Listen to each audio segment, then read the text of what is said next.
বঙ্গোপসাগরে নীল জলরাশির বুকে বাংলাদেশের দক্ষিণ প্রান্তে এক টুকরো স্বর্গের নাম সেন্ট মার্টিন। ছোট্ট একটি দ্বীপ, কিন্তু সৌন্দর্যে বিশাল। প্রচলিত তথ্য অনুযায়ী এটি বাংলাদেশের একমাত্র প্রবাল দ্বীপ, যার অস্তিত্ব, প্রকৃতি ও পরিবেশ একেবারেই আলাদা। বাংলাদেশের কক্সবাজার জেলার টেকনাফ উপকূল থেকে প্রায় 9 কিলোমিটার দক্ষিণে অবস্থিত এই দ্বীপ।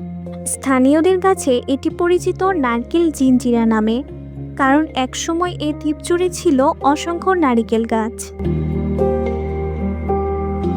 সেন্ট মার্টিনকে আলাদা করেছে এর প্রবাল সমৃদ্ধ উপকূল। জোয়ার ভাটার সময় পানির নিচে দেখা যায় রঙিন প্রবাল, শামুক, ঝিনুক ও সামুদ্রিক প্রাণী। বাংলাদেশের অন্য কোনো সমুদ্র সৈকতে এমন স্বচ্ছ জল ও প্রাকৃতিক সামুদ্রিক জীবন একসাথে দেখা যায় না।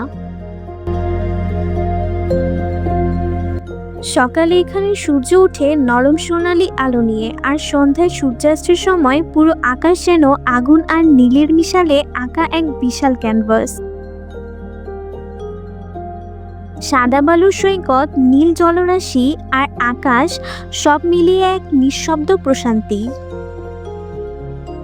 এই দ্বীপে বসবাসকারী মানুষের জীবন প্রকৃতির সাথেই বাঁধা। প্রধান জীবিকা মাছ ধরা ও পর্যটন। সরল জীবনযাপন, আন্তরিক হাসি আর অতিথিপরায়ণতা সেন্ট মার্টিনের মানুষের আরেকটি সৌন্দর্য। সমুদ্রপ্রেমীদের কাছে সেন্ট মার্টিন যেন স্বপ্নের ঠিকানা। নৌকা ভ্রমণ, সমুদ্র স্নান, সূর্যাস্ত দেখা, সবকিছু এখানে আলাদা এক অনুভূতি দেয়।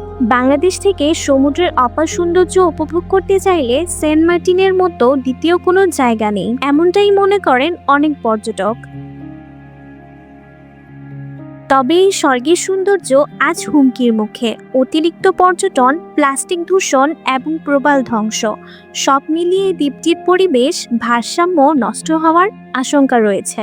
প্রকৃতিকে বাঁচাতে হলে প্রয়োজন দায়িত্বশীল পর্যটন ও সচেতনতা। সেন্ট মার্টিন শুধু একটি পর্যটন স্পট নয়, এটি বাংলাদেশের প্রাকৃতিক ঐতিহ্য। এই দ্বীপকে রক্ষা করা মানে আমাদের ভবিষ্যৎ প্রজন্মের জন্য প্রকৃতির এক অমূল্য উপহার সংরক্ষণ করা। নীলের বুকে ছোট্ট এক দ্বীপ, নামের চেয়ে বড় তার সৌন্দর্য। সেন্ট মার্টিন, বাংলাদেশের গর্ব, বাংলাদেশের ভালোবাসা।